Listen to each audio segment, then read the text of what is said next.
Assalamualaikum warahmatullahi wabarakatuh. Selamat datang di channel Sekitar Kita.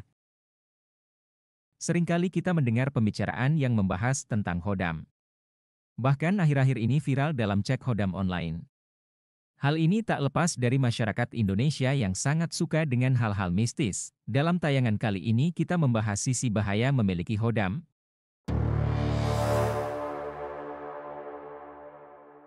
Hodam berasal dari bahasa Arab yang artinya pembantu atau penjaga. Secara umum tugasnya adalah untuk mendampingi dan menjaga si pemilik hodam. Hodam umumnya dari golongan jin, akan tetapi sebagian meyakini juga dari golongan arwah atau roh orang yang telah mati. Lantas dari mana hodam seseorang berasal? Diyakini setidaknya ada dua asal hodam. Yang pertama, hodam tersebut datang dari garis keturunan atau hodam dari leluhur. Biasanya leluhur dulunya memiliki ilmu kesaktian atau ilmu kebatinan tertentu. Dan ketika leluhur tersebut mati, jin korin atau arwahnya selanjutnya menempati tubuh dari anak keturunannya. Umumnya kepada anak keturunan yang masih berusia muda atau bahkan bayi. Hal ini bertujuan lebih karena agar tidak ada resistensi atau penolakan dari tubuh, ketimbang memasuki tubuh orang dewasa yang sudah memiliki akal dan keimanan. Keberadaan hodam leluhur ini biasanya mulai dirasakan saat usia anak-anak atau remaja. Panca indera menjadi sensitif akan keberadaan makhluk gaib di sekitarnya, hal ini dipengaruhi oleh hodam di dalam dirinya. Sedangkan hodam yang kedua berasal dari hasil perjalanan spiritual yang dilakukan. Dengan cara ritual atau membuat perjanjian dengan makhluk gaib, baik dari golongan jin maupun arwah. Pelaku pencari hodam sudah memiliki tujuan atau target tertentu. Hodam yang diinginkan biasanya yang memiliki kekuatan tinggi. Hal ini sekaligus agar diikuti hodam-hodam lain yang menjadi pengikutnya. Sedangkan jenis kekuatan juga beragam, semisal hodam untuk menambah wibawa, disegani orang, menarik simpati orang atau menarik lawan jenis. Hodam dengan energi yang kuat akan merubah aura bagi si pemilik hodam. Dengan memiliki hodam, ini berarti dia mengizinkan atau menyetujui tubuhnya menjadi persemayaman bagi si hodam. Bahkan sebagian hodam juga mempunyai permintaan tertentu, bisa jadi sebagai imbalan atas apa yang mereka lakukan, atau sesuai dengan perjanjian terdahulunya. Mungkin sebagian orang akan bangga memiliki hodam dari bangsa jin atau arwah. Tapi ada juga yang merasa terganggu dengan adanya hodam di dalam dirinya, khususnya hodam dari leluhur. Apalagi jika ada energi yang bertentangan ketika orang tersebut ingin mendekatkan diri dengan Tuhan.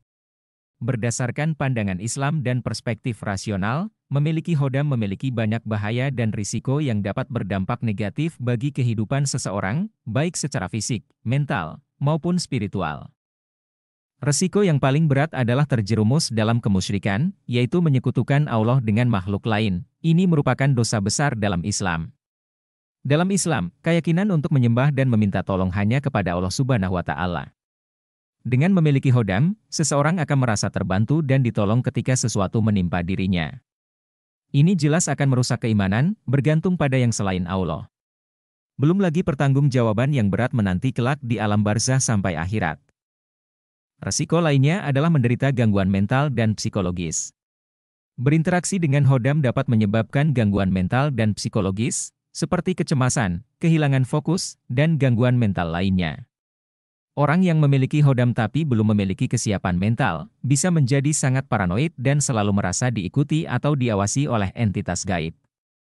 Fokus yang terpecah antara menghadapi dunia nyata dan dunia gaib, akan menimbulkan kelelahan pikiran dan menguras konsentrasi.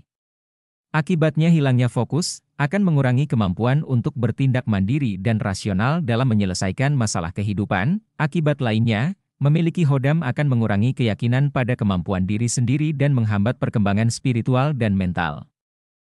Dampak lainnya, kepercayaan diri yang berlebihan karena si pemilik hodam merasa mempunyai pelindung atau pembantu gaib. Hal ini akan menimbulkan penyakit hati seperti sombong dan merendahkan orang lain. Kerjasama antara manusia dan makhluk gaib seperti hodam, apakah hanya menguntungkan bagi manusia? Lantas apa keuntungan bagi si hodam? Apakah hodam mau menjadi pembantu manusia tanpa mendapatkan manfaat buat dirinya? Beberapa ahli spiritual menerangkan, hodam dari golongan jin dan arwah yang mengikuti atau masuk ke dalam tubuh seseorang, dalam jangka panjang akan mempengaruhi emosi atau kejiwaan. Pada dasarnya jin maupun arwah yang mau bekerja sama dengan manusia memiliki sifat buruk. Jin yang baik atau jin muslim tidak memiliki manfaat memasuki alam manusia. Mereka juga memiliki kehidupan sendiri serta punya kewajiban sebagaimana manusia, yaitu beribadah pada Allah Subhanahu wa Ta'ala. Sedangkan arwah atau roh yang menjadi khodam manusia, mereka adalah arwah yang tidak diterima Allah setelah mereka meninggal. Wujud sebagian khodam berupa siluman macan, ular, naga dan lain sebagainya, menunjukkan tingkat dosa yang sangat besar. Keuntungan bagi khodam bisa berada di dalam tubuh manusia, khususnya khodam yang sengaja dimasukkan dalam tubuh antara lain. Mereka dapat beristirahat dalam tubuh manusia, menyerap energi dan sari makanan dalam tubuh, serta mengendalikan emosi dan pikiran. Dan akhirnya bisikan melakukan dosa dan kemaksiatan seperti yang mereka lakukan dulu ketika masih hidup. Ini artinya menjerumuskan ke jalan kesesatan.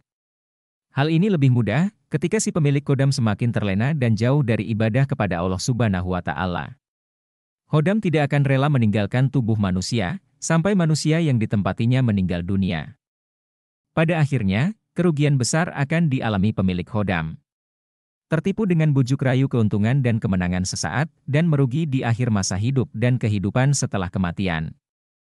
Alangkah baiknya kita menggantungkan diri hanya kepada Sang Pencipta, Allah Subhanahu wa Ta'ala. Segala ujian yang menimpa di dunia ini, kita hanya memohon pada pertolongan Allah, seperti petunjuk dalam Al-Quran Surah Al-Imran ayat 173, cukuplah Allah menjadi penolong kami dan Allah adalah sebaik-baik pelindung. Terima kasih telah menyaksikan tayangan ini sampai akhir. Jangan lupa tekan tombol subscribe, like dan tinggalkan komentar. Wassalamualaikum warahmatullahi wabarakatuh.